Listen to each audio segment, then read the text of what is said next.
avant de plonger dans cette histoire incroyable, pensez à vous abonner à la chaîne et à activer la cloche. Ici, chaque récit a quelque chose à dire, et vous ne voudrez pas en manquer un seul. La pluie tombait drue sur les trottoirs de Chicago ce soir-là, transformant les rues en rivières miniatures. Les lampadaires tremblaient sous le vent glacial et les vitrines des magasins reflétaient les éclats d'un monde que Lila Johnson n'avait jamais connu. 12 ans, vêtue d'un vieux manteau trop grand et de chaussures trouées, elle marchait d'un pas rapide, ramassant des bouteilles et des cartons, espérant gratter quelques centimes pour survivre. Ses yeux bruns, perçants malgré la fatigue, scrutaient chaque coin sombre, chaque silhouette suspecte. Lila avait appris depuis longtemps que la rue ne pardonne pas. Pourtant, il y avait quelque chose en elle, une lueur d'humanité, une force intérieure que même le froid et la faim ne pouvaient éteindre. Alors qu'elle contournait un café fermé, un bruit sur la fit sursauter. Un homme venait de tomber sur le trottoir glissant. Il se releva difficilement, ses lunettes de marque bancale, ses vêtements élégants trempés par la pluie. Lila reconnut immédiatement qu'il ne faisait pas partie de ce monde de béton et de misère. Il était riche, puissant, et vulnérable en cet instant. Sans hésiter, Lila s'approcha. « Monsieur, ça va ? Vous êtes blessé ?» demanda-t-elle, la voix ferme malgré son appréhension.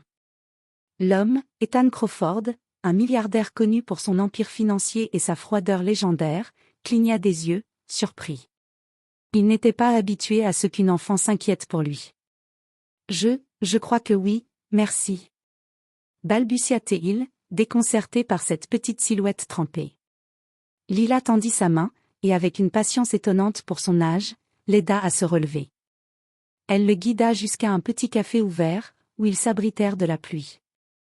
Elle lui donna un vieux foulard pour essuyer son visage, avec un geste naturel, partagea son maigre paquet de biscuits qu'elle avait trouvé dans une poubelle plus tôt dans la journée. Ethan la regarda, frappé par sa générosité et son courage. Une enfant des rues, qui n'avait presque rien, venait de l'aider comme un ange tombé du ciel. À ce moment précis, quelque chose changea en lui. Il savait qu'il devait la connaître, comprendre son monde, et peut-être, changer sa propre vie. Lila, elle, ne savait pas encore que ce soir de pluie serait le début d'une histoire qui transformerait sa vie à jamais. Elle venait de sauver un homme, sans savoir que, par la même occasion, elle se sauvait elle-même. Le lendemain matin, Lila se réveilla dans une ruelle humide, le souvenir de la rencontre avec Ethan encore frais dans son esprit. Elle ne s'attendait pas à ce qu'un milliardaire se soucie d'elle. Pour elle, les riches étaient des étrangers, des visages froids qu'elle évitait depuis toujours. Mais ce jour-là, tout changea. Un assistant élégant, M. Harris, vint la chercher à l'aube, tenant un petit carton contenant des vêtements propres. « Mademoiselle Johnson ? Monsieur Crawford vous invite à le rencontrer. » Lila fronça les sourcils. « Pourquoi ? » demanda-t-elle, méfiante. « Je crois qu'il veut vous aider. » répondit M. Harris avec un sourire timide. Elle hésita, puis, poussée par une curiosité qu'elle ne comprenait pas entièrement, elle le suivit. Quelques minutes plus tard, elle se retrouva devant le gratte-ciel de Crawford Industries, une tour de verre et d'acier qui dominait la ville. Lila resta plantée devant l'entrée, impressionnée et intimidée. Les portes automatiques glissèrent silencieusement, et elle entra dans un monde qu'elle n'avait connu que dans ses rêves. Ethan l'attendait dans son bureau. Il était impeccable, habillé d'un costume sur mesure, mais ce n'était pas sa richesse qui frappait Lila, c'était son regard, attentif et curieux. « Bienvenue, Lila, » dit-il d'une voix calme, presque chaleureuse. « Je voulais vous remercier, pour hier soir. Vous m'avez sauvée d'une chute, mais vous m'avez aussi rappelé quelque chose d'important, l'humanité. » Lila le regarda, méfiante. « Je n'ai rien fait d'extraordinaire. Je devais juste vous aider. Peut-être, mais ce petit geste a beaucoup de valeur pour moi. Je veux vous offrir une chance d'apprendre et de grandir. Pas d'argent, pas de charité, juste une opportunité. » Elle fronça les sourcils. « Qu'est-ce que vous voulez dire ? » Ethan sourit légèrement. « Je veux que vous veniez travailler avec moi. Pas comme employé, mais pour apprendre. Comprendre comment le monde fonctionne, comment les décisions se prennent, et peut-être, un jour, utiliser ce savoir pour changer votre vie. » Lila resta silencieuse, pesant ses mots.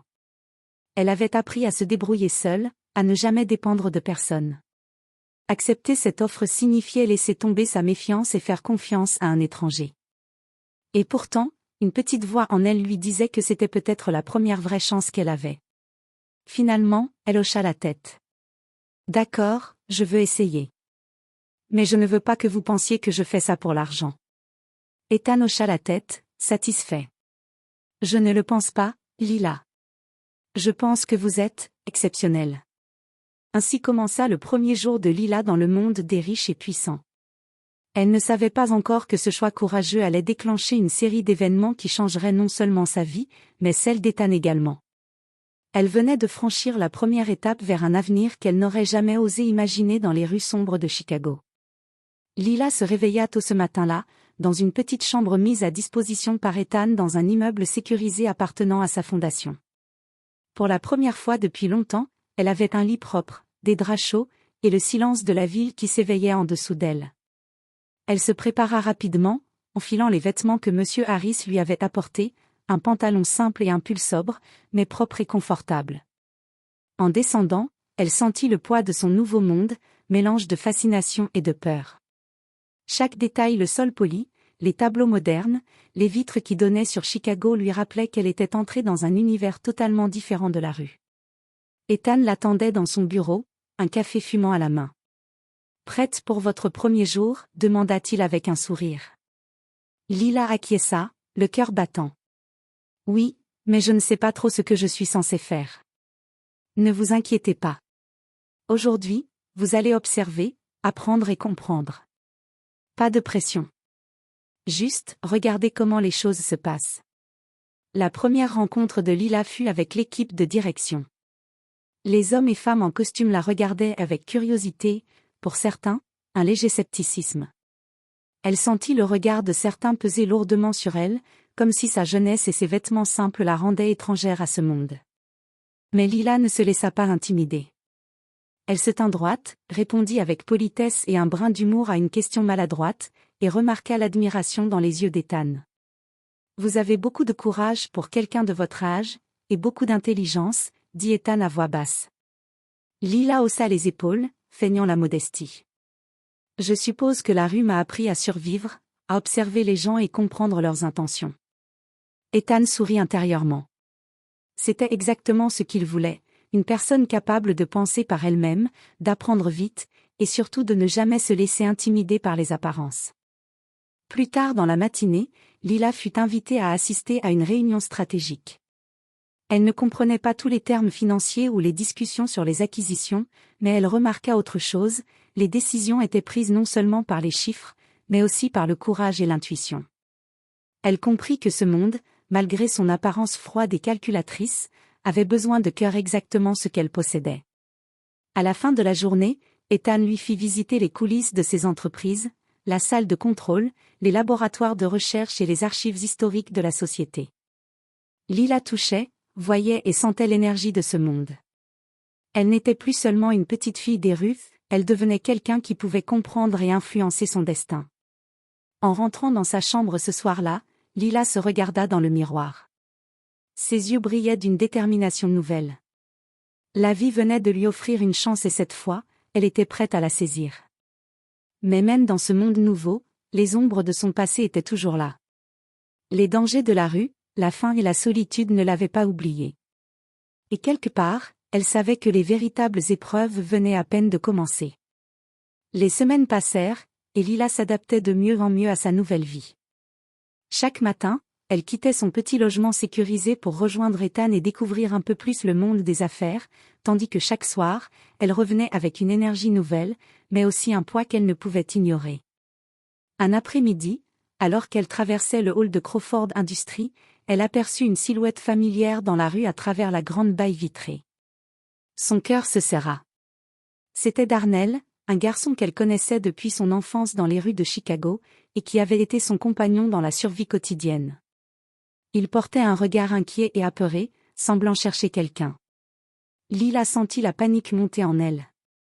Elle voulait courir, fuir ce rappel de son passé, mais une partie d'elle savait qu'elle ne pouvait pas ignorer ce monde qu'elle avait laissé derrière elle.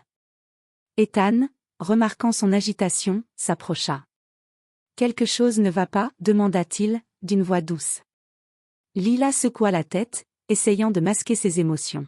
« Rien, juste, quelqu'un que je connais. » Plus tard dans la soirée, alors qu'elle confiait à Ethan son inquiétude, elle se laissa aller. « Ethan, la rue, c'est compliqué. Les gens que j'ai connus là-bas, parfois, ils ont besoin d'aide, et je ne peux pas juste les ignorer. » Ethan la regarda avec compréhension. « Lila, je vois ce que vous traversez. Et je veux que vous sachiez que vous n'êtes pas seule. Si vous voulez aider les autres, je vous soutiendrai. Mais vous devez aussi prendre soin de vous. » Cette conversation ouvrit quelque chose en Lila. Pour la première fois, elle se sentit comprise, et non jugée. Mais le passé n'était jamais loin. Quelques jours plus tard, Darnell frappa timidement à la porte de son logement sécurisé. Il semblait différent, amaigri, effrayé, mais toujours reconnaissant pour tout ce qu'ils avaient partagé. Lila comprit que la vie dans la rue n'était pas derrière elle, elle était simplement en pause.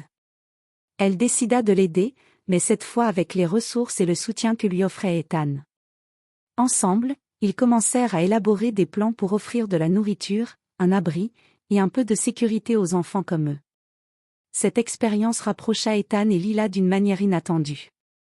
Il réalisa que sa richesse et son influence pouvaient réellement transformer des vies, et que Lila, avec sa détermination et son courage, était bien plus qu'une simple protégée, elle était un catalyseur de changement. Mais cette aide ne serait pas sans conséquences. Les anciens rivaux et ennemis de la rue n'avaient pas oublié Lila, et certains étaient prêts à tout pour la ramener dans leur monde dangereux. Ethan comprit qu'aider Lila signifiait aussi se confronter à ces dangers, et que leur relation allait être testée par des épreuves bien plus grandes qu'il ne l'avait imaginé. Cette nuit-là, Lila s'endormit en pensant à tout ce qu'elle avait traversé, à tout ce qu'elle avait à perdre, mais surtout à tout ce qu'elle pouvait accomplir. Le passé était là, mais cette fois, elle n'était pas seule pour l'affronter.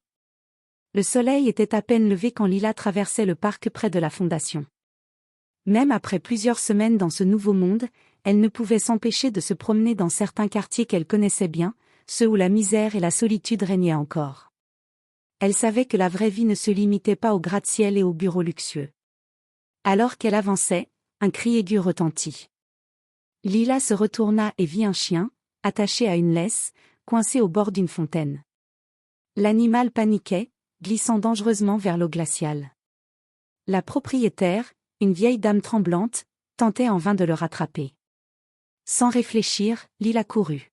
« Je m'en occupe » cria-t-elle, ses chaussures glissant sur le sol mouillé. Elle tendit la main, attrapa le chien et le souleva avec effort.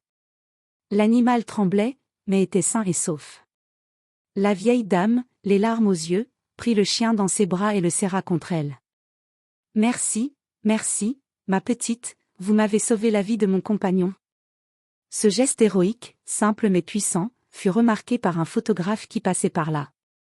Le cliché fit la une du journal local le lendemain matin, la petite héroïne de Chicago sauve un chien des eaux glaciales.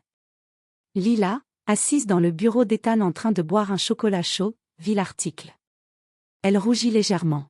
« Je ne pensais pas que ce serait si important. » murmura-t-elle. Ethan sourit. « Chaque acte de courage a son importance, Lila. Ce n'est pas seulement le chien que vous avez sauvé, mais l'exemple que vous donnez à la ville.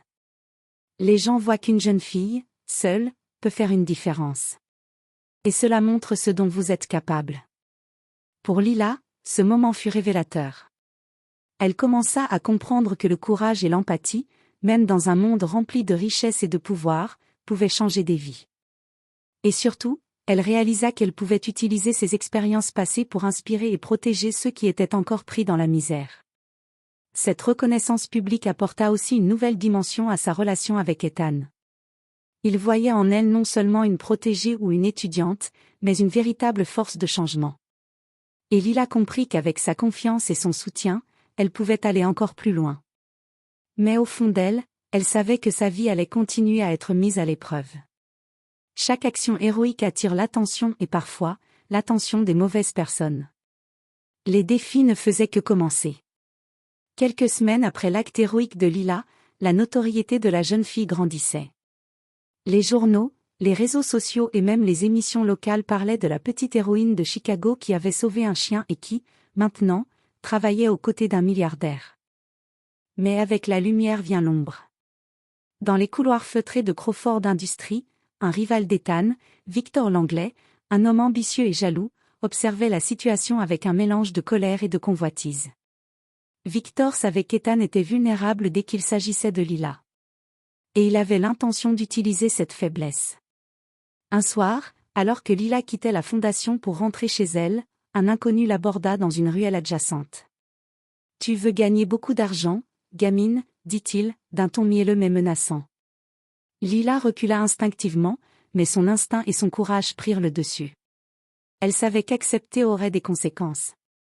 Peu après, des rumeurs commencèrent à circuler dans les médias locaux. Certains prétendaient que Lila n'était pas une enfant des rues innocentes, mais une manipulatrice qui profitait de la richesse d'Ethan. Lila sentit la peur monter en elle, mais elle n'avait pas peur pour elle-même. Ce qui la préoccupait, c'était Ethan et la réputation de leur travail commun pour aider les enfants défavorisés. Elle se précipita au bureau d'Ethan pour tout lui expliquer. « Ethan, quelqu'un essaie de nous discréditer. Je ne sais pas qui, mais ils veulent nous séparer, détruire ce que nous faisons. » Ethan fronça les sourcils, la colère montant lentement. Victor Langlais. C'est son style. Il ne supporte pas que je réussisse avec quelqu'un d'aussi incorruptible que toi. Lila sentit une boule se former dans sa poitrine. Elle avait l'habitude de se battre seule, mais cette fois, ce n'était pas seulement sa vie qui était en jeu. Elle et Ethan devaient se défendre, ensemble. Le lendemain, Lila prit l'initiative de répondre publiquement aux rumeurs. Dans une interview locale, elle expliqua son parcours, son passé dans la rue, et sa mission avec Ethan pour aider les enfants. Sa sincérité et son courage touchèrent la ville entière. Les accusations se retournèrent contre ceux qui les avaient propagées, et Victor Langlais fut contraint de reculer, humilié devant les médias et ses pairs. Ethan, impressionné, posa une main sur son épaule. « Tu as fait preuve d'un courage incroyable, Lila. Tu as non seulement protégé ta réputation, mais tu as aussi protégé la nôtre et notre mission. » Lila sourit, fatiguée mais fière. Elle avait appris que même dans un monde de richesse et de pouvoir, la vérité et le courage pouvaient triompher. Mais elle savait que d'autres défis les attendaient, et que son passé, ses choix et son avenir étaient intimement liés à Ethan et à ce monde complexe qu'elle apprenait à comprendre. Cette épreuve avait solidifié leurs liens et renforcé la détermination de Lila à ne jamais abandonner, à se battre non seulement pour elle-même, mais pour tous ceux qui n'avaient pas de voix. Les semaines suivantes, Lila sentit un changement profond en elle. Les rues sombres et dangereuses qui avaient été son quotidien semblaient désormais appartenir à un autre monde. Mais son passé n'était pas oublié. Au contraire, il devenait une source de force et d'inspiration. Elle savait que tant qu'elle survivait, d'autres enfants comme elle avaient besoin de quelqu'un pour les guider. Un matin, dans le bureau d'Ethan, elle posa une idée qu'elle avait mûrie pendant des nuits blanches. « Ethan, je veux créer un programme pour aider les enfants de la rue. Leur offrir un abri, de l'éducation, un endroit sûr. » Ethan la regarda, admiratif. « Lila, tu penses sérieusement à ça? » ?»« Oui. Je ne peux pas oublier d'où je viens. Si j'ai eu une chance, pourquoi pas eux ?» Avec le soutien d'Ethan, ils commencèrent à élaborer un plan. Lila visita des refuges existants, parla avec des éducateurs, et écouta les histoires d'enfants qui avaient connu la misère, la faim et la violence. Chaque récit renforçait sa détermination. Elle voulait que ces enfants sentent qu'ils avaient une chance, qu'ils pouvaient rêver et changer leur destin. La première étape fut de rénover un ancien bâtiment que la fondation possédait. Lila supervisa les travaux, choisit les couleurs, et organisa des espaces d'études, de loisirs et de repos. Chaque détail reflétait son passé et sa volonté de créer un endroit sûr et chaleureux. Le jour de l'inauguration, Lila se tenait devant les enfants, les yeux brillants, les mains légèrement tremblantes. « Bienvenue, ici, vous êtes en sécurité. Vous allez apprendre, jouer, et surtout, vous allez croire en vous. Je sais ce que c'est que de vivre dans la rue. Mais je sais aussi que chacun de vous peut avoir un avenir meilleur. » Les enfants, certains méfiants, d'autres enthousiastes, l'écoutaient en silence. Et puis, l'un d'eux, un petit garçon de 10 ans nommé Marcus, s'avança timidement. « Merci, je ne pensais pas que quelqu'un comme nous pouvait avoir une chance. » Lila sourit, émue. « Vous la méritez tous. Et je serai là pour vous aider. » Ethan observa la scène depuis le fond de la salle. Pour lui, Lila n'était plus seulement une protégée, elle était devenue une véritable leader, capable de transformer la vie des autres. Son courage et sa compassion avaient créé un pont entre deux mondes que beaucoup pensaient inconciliables, la richesse et la pauvreté, le pouvoir et la vulnérabilité, l'espoir et la survie. Cette expérience transforma Lila de l'intérieur. Elle comprit que ses blessures et ses expériences de la rue n'étaient pas des handicaps, mais des forces. Chaque douleur, chaque épreuve, chaque nuit passée seule dans le froid l'avait préparée à ce rôle. Elle était devenue une jeune femme déterminée à changer le monde, un enfant à la fois. Et au fond, elle savait que son voyage ne faisait que commencer. Les défis futurs seraient plus grands, mais elle avait désormais les outils, le courage et le soutien pour les affronter. Au fil des mois, Lila et Ethan développèrent une complicité rare, presque familiale. Chaque matin, ils se retrouvaient dans le bureau principal de Crawford Industries pour discuter des projets et de la fondation. Mais leur relation ne se limitait pas au travail, elle était basée sur la confiance, le respect et une profonde admiration mutuelle. Un après-midi, après une longue réunion sur la fondation, Ethan invita Lila à déjeuner dans son penthouse. La vue sur la ville était spectaculaire, mais ce n'était pas ce qui impressionnait Lila. C'était la sincérité d'Ethan, sa capacité à écouter, à comprendre et à respecter ses choix. « Tu as fait des progrès incroyables, Lila » dit-il en posant son café. « Pas seulement dans le travail, mais dans la manière dont tu inspires les autres. » Lila sourit, un peu gênée. « Je ne fais que essayer. » « Non, tu ne fais pas que essayer. Tu agis, tu crées un impact. Et tu m'as appris quelque chose d'important, que la vraie force ne vient pas du pouvoir ou de l'argent, mais de la bonté et du courage. » Ces mots touchèrent profondément Lila. Elle se rendit compte que, pour la première fois, elle avait trouvé quelqu'un qui voyait sa valeur au-delà de son passé difficile, quelqu'un qui la considérait comme plus qu'une survivante des rues. Leur lien s'approfondit lorsque Lila décida de partager avec Ethan certains détails de sa vie qu'elle n'avait jamais racontés. Les nuits passées à chercher de la nourriture, les dangers évités de justesse, la solitude et la peur, tout était enfin mis en mots. Ethan écoutait, sans jugement, simplement avec une attention pleine et sincère. « Tu as traversé tellement de choses, et pourtant, tu es resté toi-même, » dit Ethan, visiblement ému. Lila hocha la tête. « Je suppose que je n'avais pas le choix, mais maintenant je sais que je peux choisir qui je veux devenir. Et vous m'avez montré que le monde peut être différent. » Cette relation devint un pilier pour Lila. Ethan n'était plus seulement un mentor ou un protecteur, il était un ami, un guide, et, en quelque sorte, une famille qu'elle n'avait jamais eue. Et Ethan, de son côté, comprit qu'il avait trouvé en Lila une personne capable de lui rappeler ce qui était vraiment important, la compassion, l'empathie et le courage face à l'adversité. Un soir, alors qu'il regardait la ville depuis le toit de la fondation, Lila parla doucement. « Je n'ai jamais pensé que je pourrais me sentir chez moi quelque part, mais avec vous, je crois que c'est possible. » Ethan sourit, posant une main sur son épaule. « Tu l'as toujours été, Lila. Tu avais juste besoin d'un endroit pour le réaliser. » À ce moment, Lila comprit que son passé, ses épreuves et ses victoires avaient forgé non seulement sa force, mais aussi sa capacité à aimer et à faire confiance. Leur amitié était désormais indestructible, un lien que rien ni personne ne pourrait briser, pas même les défis futurs qui les attendaient. Quelques mois plus tard, la fondation que Lila avait contribué à créer commençait à attirer l'attention de la ville entière. Les enfants qu'elle avait aidés témoignaient de leurs expériences, les journalistes louaient son courage, et même les médias nationaux commencèrent à s'intéresser à cette jeune fille des rues devenue un symbole d'espoir. Un matin, alors que Lila et Ethan travaillaient sur un nouveau programme éducatif, M. Harris entra avec un sourire et un dossier sous le bras.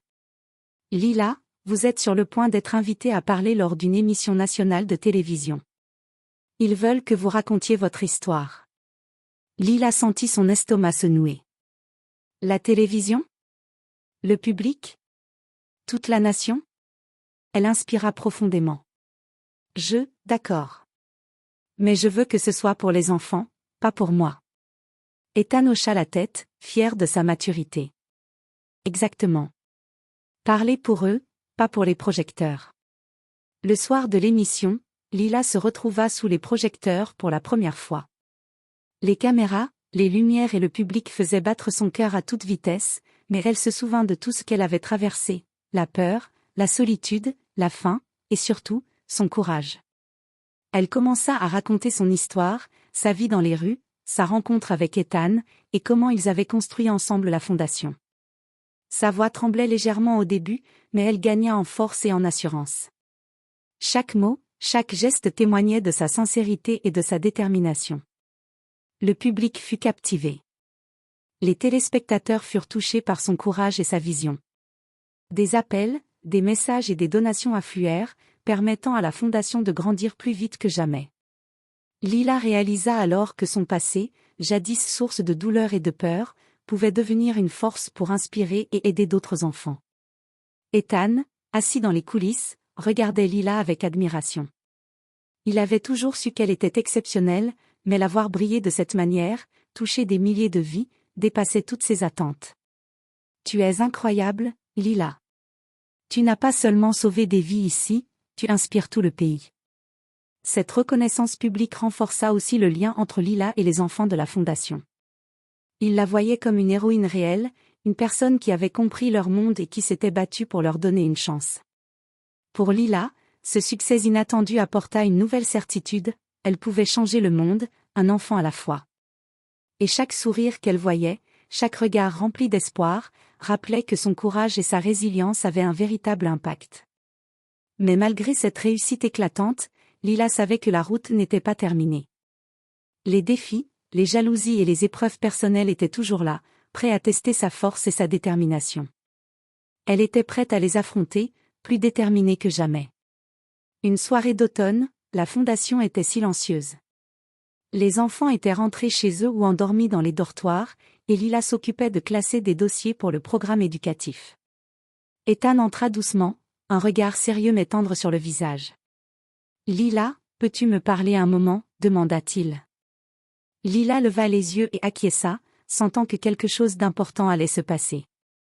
Ils s'assirent dans le petit bureau de la fondation, seul endroit calme où personne ne viendrait les interrompre. Ethan prit une profonde inspiration.